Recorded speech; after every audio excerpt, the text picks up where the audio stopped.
How's it going, team? All right, welcome to the next episode of Yarn's podcast. I'm with someone who needs no introduction. She is a New Zealand black fern. Am I saying that right? Yep. Jaz Felix-Hotham. How are you? Hello, I'm good, thank you. Very lovely to be here. Nice. You've just come back from your school? Yes, my old high school, Hamilton Girls High, have just opened up their new turf. So Nice. I went and guest spoke at it, shared a few stories of my time on the field. I mean, At we'll go Hamilton into Girls those High. as well. No, that's all good. Obviously, you don't need too much of an introduction. Even before the show, like trying to get some notes, there's a lot that you've accomplished. But before we get into those, I did actually want to take it back to how you grew up. You obviously grew up around here. What was growing up around here like? So I was born in Auckland, and my dad, he's a high school rugby coach, coached at Cowston, and then he moved our family down to Hamilton, where I did all of my schooling, went to Woodstock Primary, Peachgrove Intermediate, then Hamilton Girls High School. My dad was a deputy principal at Boys High and was also the first 15 coach, touch coach. I have 3 brothers and a sister, so I grew up kind of just playing touch with our whole family. Friday nights, family social touch. So I was playing touch with my mum and dad every Friday and my siblings, and then in the backyard there was a bit of rugby / WWE with my brothers. That's how I grew up, really. Oh, nice. What was your signature move? My brothers loved doing the chokehold on me. Yeah. I was a bit of an RKO, sit next to them on the couch, grab their necks, bit of RKO. But it was all fun and games till someone started crying. All right. That was them, not me. Never you. Oh, yeah. So rugby wasn't really a choice. It was sort of forced, or? No, for me, I actually played football all through primary, intermediate, and it was actually only high school, my second year of high school, where I actually started playing sevens. Oh, really? Yeah. My dream was to actually be a professional touch player, and you kind of okay. grow up and realize pretty fast there is no such thing. So it was kind of when sevens was added to the Olympics in 2016. That was the first time I saw women playing rugby on the TV. My year 10 maths teacher was Shakira Baker, who was playing in that team at Rio. My coach was an ex-Black Fern Sevens player, and so when I kind of saw that there was a potential career and journey that I had the potential of going to the Olympics, I just kind of jumped on that bandwagon. Yeah, that's sick. I actually looked up the history of the Black Ferns for this, and man, it took a while for them to be acknowledged as a team. They weren't even allowed to be called, or I don't know, but they were called the Wild Ducks to begin with. That's a crazy story. When we actually, every year we go to Hong Kong, we actually acknowledge them, because back in the day, I don't know the exact 97. years, that there was a women's team that were the New Zealand Sevens team, but they weren't allowed to wear the black fern or anything. They were just put together as a team and sent to Hong Kong, which they would win. And it's been a bit of a journey, but it's good to see now, because I mean, you guys are crushing it. If we look at the tournament, you just obviously demolished 35 out of 37 wins. I don't want to jump ahead too far. Let's bring it back. So what actually? So you seeing that on the TV that got you involved. What was the pathway like from there? So, being a touch player, I kind of had the skill set of touch, catch, pass, running lines, seeing space, attacking space. I feel like was very transferable to sevens. The sevens high school coach at the time, she was trying to drag me to training, and I kept saying, nah, I'm not that keen. I'm a touch player. Yeah. And then my touch coach, Holly Graham, who was a massive influence for me, kind of shared, you have the potential to utilize your skill set, make it a job. You have the potential to go to an Olympic Games, make a career out of it. And I was also lucky enough that at Hamilton Girls High at that time, there were so many influential female players ahead of me. So you have Tarina Te Tamaki, who was one of the first fully contracted sevens players. She was a few years ahead of me.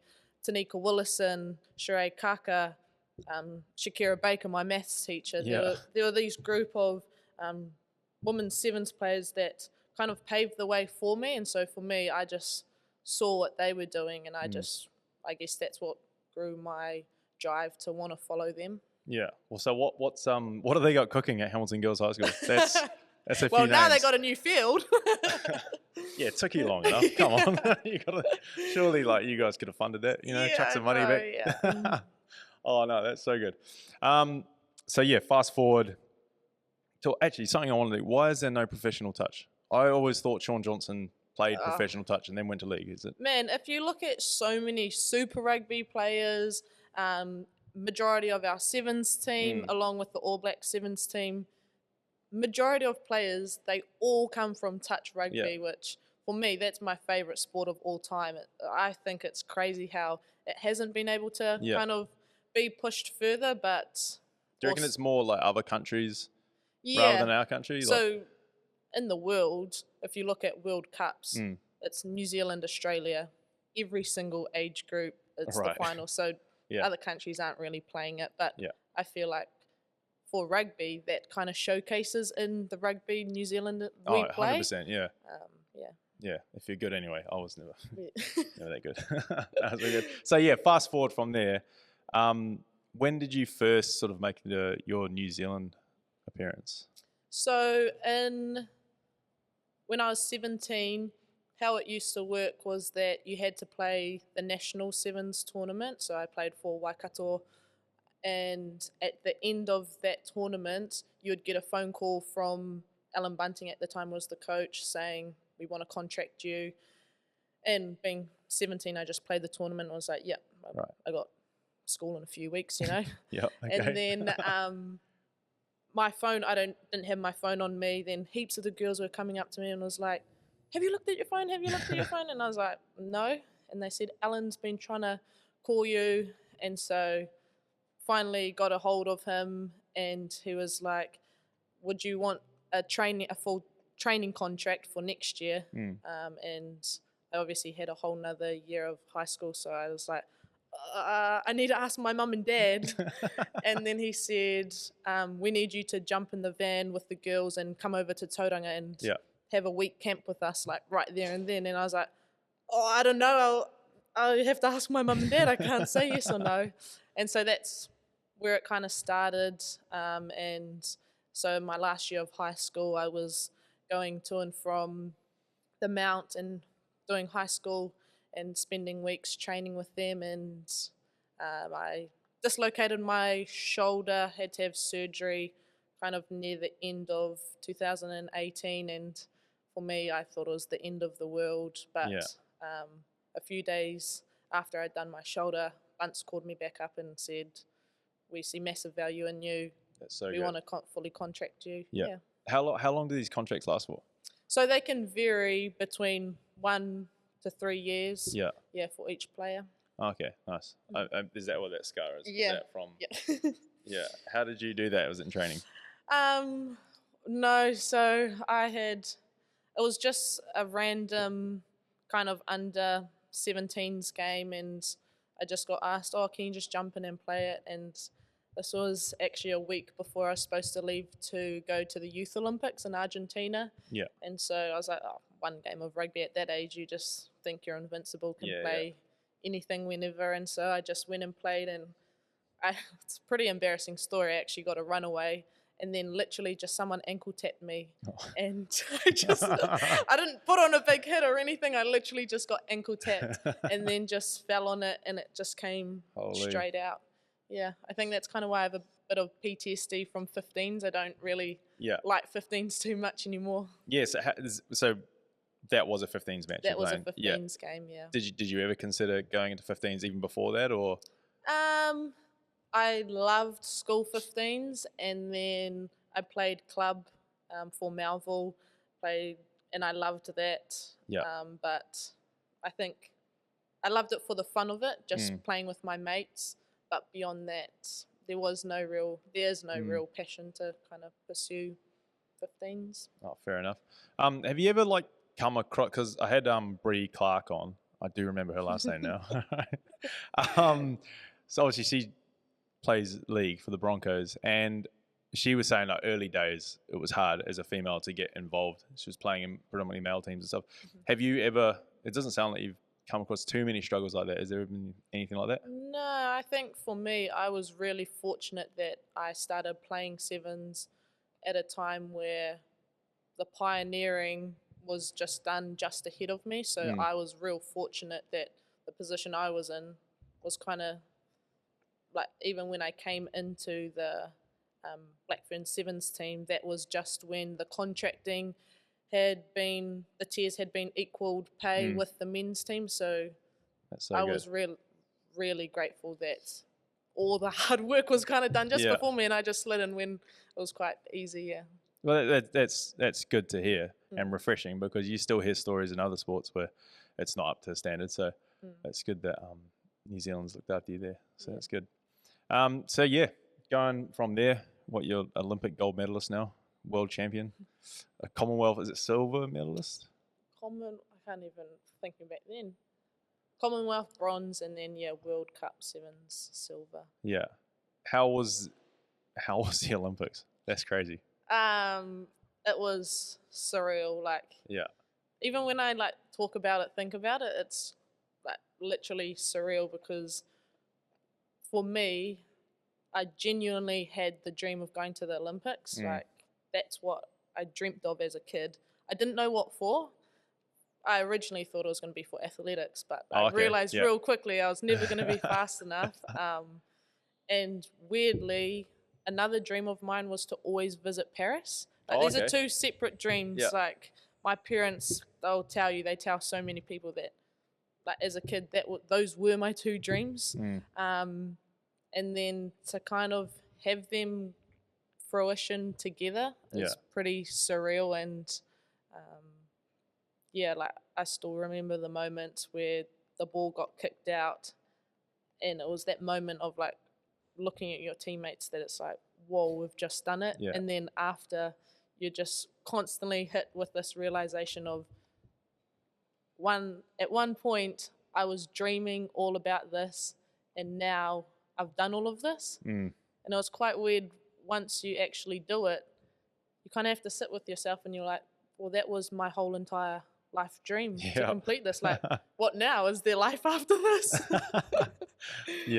Oh no, that's great. That's some next level manifesting. Just to like, I may as well just the Olympics and Paris at the same time. Oh, that's so cool. What would you? And this is probably gonna be a dumb question, but what would you hold higher? Like getting that call up to be like your first ever, you're in the New Zealand squad, you're getting the silver fern, or claiming that gold medal? Oh, that's a tough question. For me, I'd probably say gold medal. Not just gold medal, but the Olympic experience, achieving that.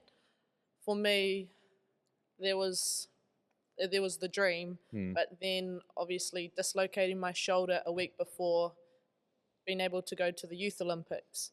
And then when it comes to Tokyo, being selected, but as a travelling reserve during COVID, when you have to spend 2 weeks in a hotel outside of the village, literally looking at the village, kind of being like there, but I still haven't achieved it yet. So it was kind of all these little things that were adding up to this massive fire in my belly that was like, come Paris, but nothing stopping me, that kind of feeling that, What was your level of involvement in Tokyo? So it was very weird that I flew out. We did our pre-Olympic camp in Townsville.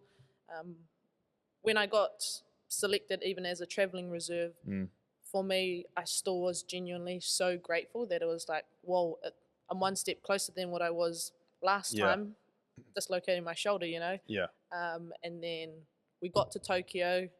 The girls that were going to the village jumped on a bus, went to the village. Me and Terina Te Tamaki jumped in this other van and had to go to this hotel, and we had to stay there for 2 weeks, and we were told, you have to be prepared that if something happens to this playing group, you're ready to jump in. But Yeah. we were preparing ourselves, being isolated in a hotel. So Yeah. we were running up and down corridors trying to So do. was there no gym There available was for you? a gym, but it was literally a treadmill, some dumbbells, Yeah. a bike. And did they just not have you with the team because they couldn't risk any like Yeah, COVID? just Yeah. back then it Yeah. was COVID was just crazy. There was so many crazy protocols you had to follow. Yeah. What's the mindset of a traveling reserve? Because okay, you make the squad, but it means someone's injured themselves, and you're obviously quite a close group Yeah. of people anyway. So what's the mindset there? Like you're not sitting there hoping someone gets injured, but you're that close to being in the Olympics. I think for me at that point of time, I was genuinely just so grateful to be in Japan. Yeah. Because at the pre-Olympic camp, I think 4 girls got cut and told, Oh wow. you're jumping on a plane to go back to New Zealand. Yeah. And so for me, it was like, man, I'm so grateful that I'm actually jumping on this plane to go to Tokyo. And one thing that was quite cool was the isolation hotel.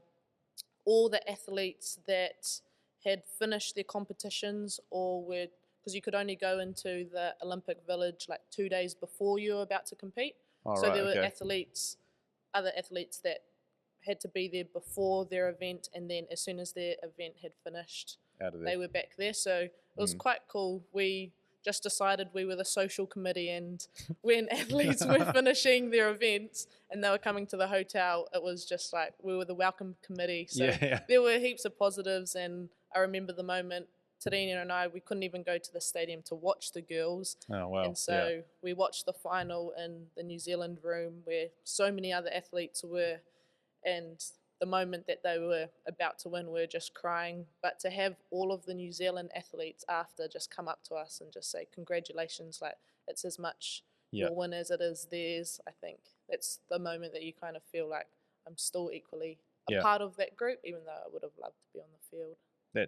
That's cool. Do you get a gold medal for that? No, you don't get a medal. Yeah, you get a high five, pat on the back.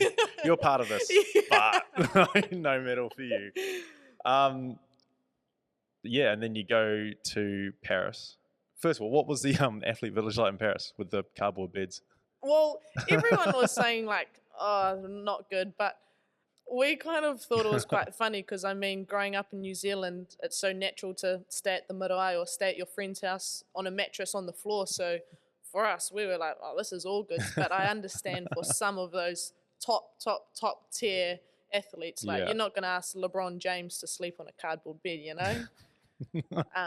But the whole experience was pretty crazy, like coming in and out of the food hall, and Simone Biles is just like eating her dinner. That's crazy. Like a few tables down is pretty crazy. Yeah. She'd be the most high profile. Yeah, I definitely think so. I think some teams, like the men's basketball and whatnot, they actually do stay out of the village. Oh, okay. But so you can choose whether you actually stay in the village or out. Yeah. Oh, nice. Oh, good. Did you manage to travel Paris afterwards? Yeah, so after the Olympics had finished, I had a 6-week trip planned of traveling Europe. So I ended up staying in Paris a few more days just to, you know, get amongst the atmosphere and whatnot. And then straight from Paris, I flew to Hungary to go to Zaget. Oh, okay. Yeah. So we did a 3-day festival straight from Paris, which was pretty mean, celebrating there. And from there, went to Amsterdam and then went to London. Why'd you guys over Amsterdam real quick? Enjoy the scenery. Yeah. Good canals there. Yeah. So just really lived life like a normal human after. Oh, man. Yeah. Did anyone else from the team carry on traveling? Georgia Miller and I, we went to the festival together, which was pretty cool. Like, even going to, you're in Hungary of all places, and there's so many Kiwis. Like, you saw so many guys in Warriors jerseys and All Black jerseys, and to like even have them come up to us and was like, oh, we watched you in the final. Like, New Zealand's such a small place, but so connected still. Yeah. Yeah, that's crazy. Speaking of the Wires, did you ever think about a league route now that the girls Warriors are back? Yeah, well, it is firstly so cool to Mm. see the Warriors back in action. I think for me, like touch is a massive passion of mine, Mm. and I kind of see the skill sets of League's touch. basically touch. Yeah, exactly. Just a bit more Yeah, aggressive. so I think for me, and seeing how fast it's growing over in Aussie in the future, man, like I'd be super keen to give it a crack. But I guess my mentality is I'm gonna continue doing sevens, Yeah. like until I want to do another Olympic Games, Yeah. and then kind of reassess if Well, you can there's do both. opportunity. The Olympics is ages away. Yeah, I know, a few So, years. and I'm sure the Warriors selectors are watching this. They definitely are. We'll see how Michaela Break goes first this season, and then I'll make a decision. Oh, how good. Oh, fuck, what were we talking about before? The rest of your travels. Yeah, okay. Just carry on there because I had no idea where I was. Yeah, so after Europe, coming back into season was actually quite hard for me because mentally, How long did you have off after the games? we had 2 months. Okay, yeah. Ultimately, yeah. And were you And just all partying? I was traveling, like I said, normal human. I was eating whatever I wanted. But yeah, then had to come back into reality, which was quite weird for me because it took a bit of adjusting that I had worked basically my whole life to achieve that one goal of Olympics, and it was done. And then it was kind of like, well, what now? What do I do now? Go on, I just had to reset the camera there. Sorry, guys. So yeah, you get back into your training, and it's carry on. Yeah, I get back into training, and I'm like, I just want to relive Olympics all over again. I don't want to do anything else. I just want to ride that gold medal wave forever. But as with all sports, there's always another tournament to win. To win. Yeah. You know, others just turn up to it. compete in it, but not our girls. Nah, they didn't win. But pretty quickly, as soon as I got back into training, it was like the fire's still there. Yeah. Nah, I want to relive that feeling all over again. Let's go for another 4 years. How was the first week of training after all that travel? It was tough. Yeah. At some points, I think I saw the Lord. We got there in the end. That's one thing about living in the Mount, that there's so many hills to run up, and the trainers just they think that it's so much fun to make us run up hills. Yeah, it's not a bad spot to train though. Yeah, but that's why I don't leisurely walk up the mountain now, because I'm just scarred. Every time I walk up it, I'm like, I remember dragging myself up this hill. Yeah. Yeah. Oh, how good. Just before we go into the tournament you just won, going back into training, how big's the squad then before they cut it all down? And is there new faces coming in constantly? What's that sort of scene like? Yeah, so we have 20 contracted players. Right. And for each series tournament, 13 is selected. Oh, okay. This season has been quite different because there's been girls kind of coming in and out with O-Picky and whatnot, 15s, etc. But so this coming season will be very interesting. But yeah. Okay. Are there some new girls coming through that you reckon? Yeah, definitely. Like even in LA, we had a few. I think we had 4 younger girls that 2 of them had made their debut just in Dubai. Nice. And then that was their second tournament, and then we had 2 debutantes. Yeah. But it's so cool just to weirdly, I'm only 24 and now I'm in the old girls club of our team, which is quite weird. But to kind of see the younger girls come through and make their debut, and that you just are like, man. Is that just back in my day. Is that just the nature of the sport these days? Because even on the men's side, you got these young ones coming through. But DJ Forbes was there till he was 80. Sorry, DJ. But is that the nature of it now, where they're just getting a bit younger, and because they're breeding them tough, man. I do a bit of college coaching in the football space, and some of them are damn, I don't know what to feed them. Especially for sevens. now that there's no longer a national tournament, the player pool's harder and harder to find. So I think naturally where our coaches go and look is a Condor 7, so at high school tournaments. And I think for sevens, it kind of works in like Olympic cycles. So you think you want someone 4 years, you want a player to be able to go through a whole Olympic cycle to be then peaking for an Olympic Games. So they're really having to look ahead for in 4 years' time, 5-6 years' time. Man, that's what is the sort of the backroom staff look like for a New Zealand team like that? Like you said, you're working on a 4-year cycle, and you've obviously got all these comps in between it. That must be a lot of admin to run, and you guys just have to come out and play. What does sort of backroom staff look like, or do you not really get to? For us, we have like the accessibility to so many different resources. So we have our 2 coaches, an analysis which is constantly pumping out after every tournament, our individual like footage, opposition footage, so that I'm able to go on and look at any other team and be able to watch all of the clips from one single player of their tournament. And then we have our nutritionist that's constantly on our case, but with lots of love.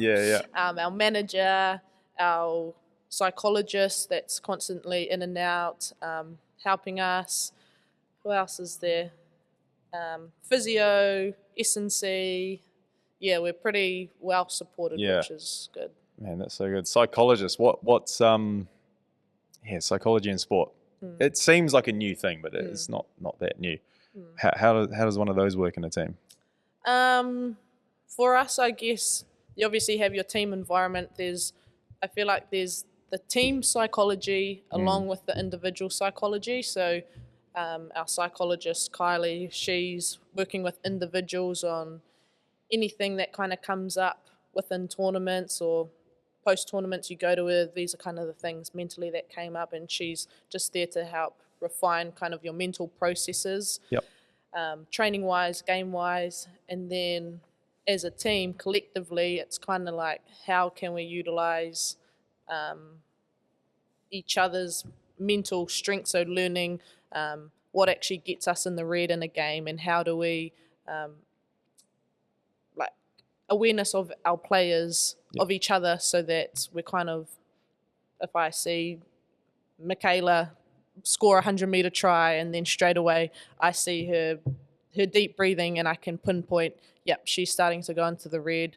I know exactly what Michaela needs. She just needs that motivational one sentence, I've got your back, I need you here, and then kind of that helps her. And so learning about each other is really important. Yeah, that's huge. It's heaps.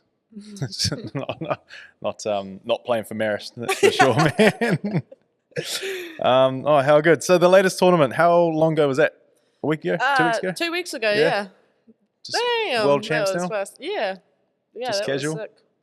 Yeah, I guess for that one, that's, if you don't know sevens, like how the series works is you have 6 tournaments that you're trying to, it's an accumulation of your placings. Placings equal points.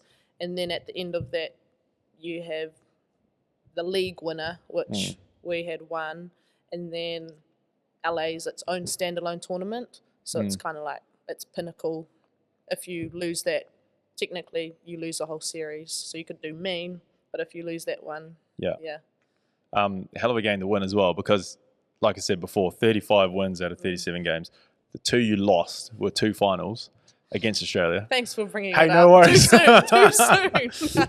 But you obviously played them in that LA final, and to get the win there must have felt pretty good. Yeah, definitely. I think just through the season, like even leading up to that final, like, man, if you put a camera in that changing room, there was not a whole lot of rolling, I'll tell you that. There was a whole lot of twerking, dancing. Like, I think that's what's so special about our team is, like, we genuinely just have fun through the process. And I mean, some would maybe call it complacency, but there's like this weird feeling within our team that I love, that we can laugh, we can dance, but as soon as it comes to needing to switch on, you just can see that everyone's locked in, which is pretty cool. And that's kind of as soon as it's warm-up time. But up until that point, it's just genuinely enjoying each other's company, which was cool. Yeah, no, that's good. As you've said it a few times without, I don't know, probably even realizing it, but there's a lot of like staying locked on, staying switched on. And even before, when you said, oh, another tournament to win, like, it doesn't seem to me that you go to tournaments or anything just to participate. And I know one of your brothers, obviously Noah, is a very high performing athlete as well. Not as good as you, obviously. So do you attribute this sort of like mindset, this mentality to like how you grew up? Like, were your parents pretty hard on it as well? Yeah, definitely. Like growing up, my parents never forced us to play rugby or play a specific sport, but it was just whatever you choose to do. If we're going to invest money in you, given that there's 5 kids, and we're all sporty kids growing up, that it was, if you choose to do this, you're going to try be the best you can. You're going to put in the maximum amount of effort.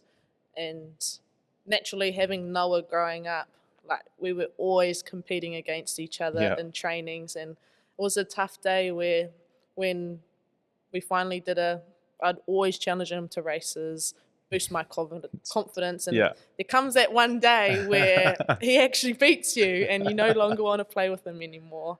But yeah, I think it was kind of like the family culture, that it was just no matter what you choose to do, you just make sure you do it to the best of your ability. Yeah. No, he's doing quite well. He's Crusaders, eh? Yeah. And he's is it age level New Zealand? Yeah, he was the captain of the under-20s when they went to the World Cup in South Africa, I think. Yeah. Oh, nice. Yeah, I did a little bit of digging. I just couldn't see which team he was playing for. But he definitely had an All Blacks jersey on. Yeah. Well, we may as well, because you can't single out just you and Noah. Like, you said you got a bit of a... is it 3 brothers and 1 sister? Yeah. Okay. What do the others get into? Well, I like to think as the older 3 just really carrying it in the educational space. So you and Noah are the youngest ones? Yeah, we're the youngest ones. So I have my older sister, Tiana. She did her law degree in Dunedin, and now she works for the kiwi fruit company, Zespri. Oh, nice. I have my brother Legion, who lives in Hamilton, and he's a dentist. He also went to Dunedin. And then I have my next oldest brother, Tane, who's a physio. And then there's me and Noah. So I like to think as the older 3 that they're doing all the professions that me and Noah could really utilise. Definitely could. Definitely that lawyer. Yeah. If there was a camera in your guys' changing room, you might need some law cover on that. Oh, how good. Oh, well, yeah, good to shout out the rest of the family there. So if we look forward, you're obviously looking at the next Olympics. Yeah, when is the next Olympics? 2028 in LA. Oh, nice. Yeah. There's heaps going on in America. There's like the Football World Cup next. Yeah. Oh, okay. So you're aiming for that. How they obviously don't name the team till a lot closer. How do you sort of hang on to that dream? Just keep working? Yeah, I think genuinely in our team, partly why we are so successful is the internal competition. Yeah. Every day we're competing against each other. Like some of the trainings, you probably wouldn't even think that we're teammates.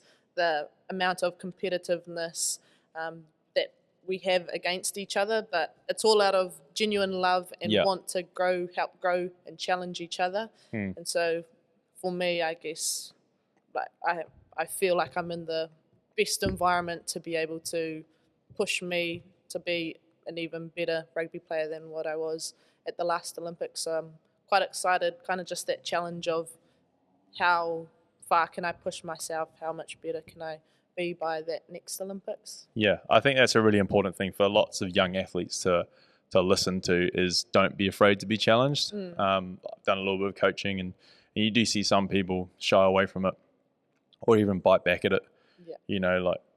But it is the best way to grow. is to stop.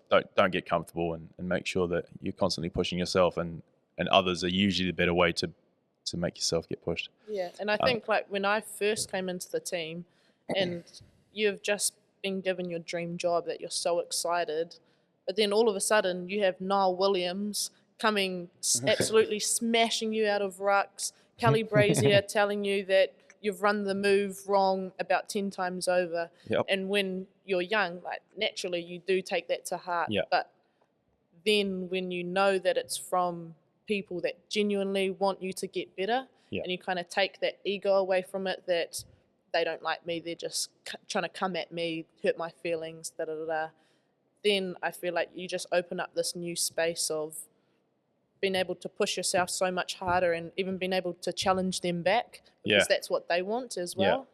Yeah, no, that's so good. If you could give, I know someone watching this, a bit of advice that you wish you knew.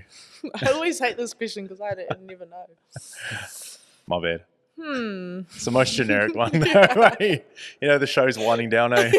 So what would you tell your younger self, Jazz? I should know this by now. I should have a cue card that I'm like, this is my time to pull out this cue card and say. My younger self, I'd probably say continue to just play all sports. Don't specialize in one, because I think for me, that's partly what's given me all the tools to be a good rugby player, because I've played so many different sports growing up, and all the different skill sets I've kind of attained from those different sports. I'd say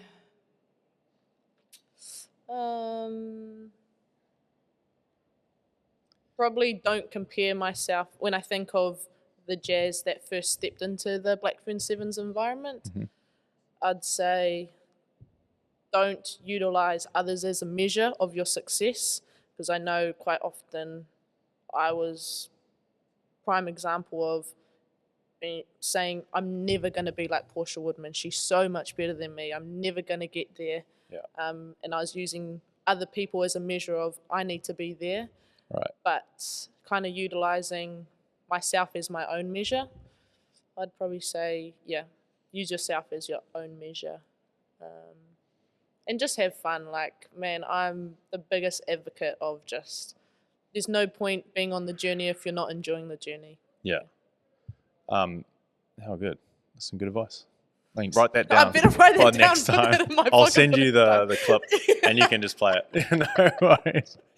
So yeah, just before we do wrap up for good, taking a sort of a new direction on this podcast, well, not like getting different guests on in different sports, and they're all high performing. I just wanted to know, what would 3 sort of like non-negotiable things do you live by to have such a high performing life? Dang, this is even harder than the last question. 3. To live a high performing life. For yourself, doesn't have to be for.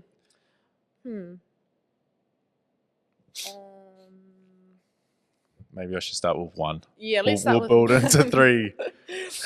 I would probably say consistent habits. Yeah. I think, once again, I was renowned for always setting these goals and being like, this is my goal, but having to go back to process. Actually, no, that's it. Let me reframe that. Process over outcome. Okay. And by process, I mean, rather than focusing so much on the goal that's so far ahead of you, being present in what are the habits that I need to consistently do to ensure my process is going to take me to that goal. I think for a high-performing athlete, once you have your process and your habits down-packed, it's just what you do. It's not hard. It's some days, you might fall off the bandwagon with eating, etc. But when you have habits so ingrained in yourself, naturally you're always going to end up falling back on those habits. And if they're good habits, that's your backboard that you're always going to fall back on. And I think that's what's going to carry you to your end goal is, if you continue doing all those habits right, that's what's that's how you're going to achieve it, not the goal itself. Excellent. I think Sweet. that's I was like, a great don't ask answer. me to think of two more.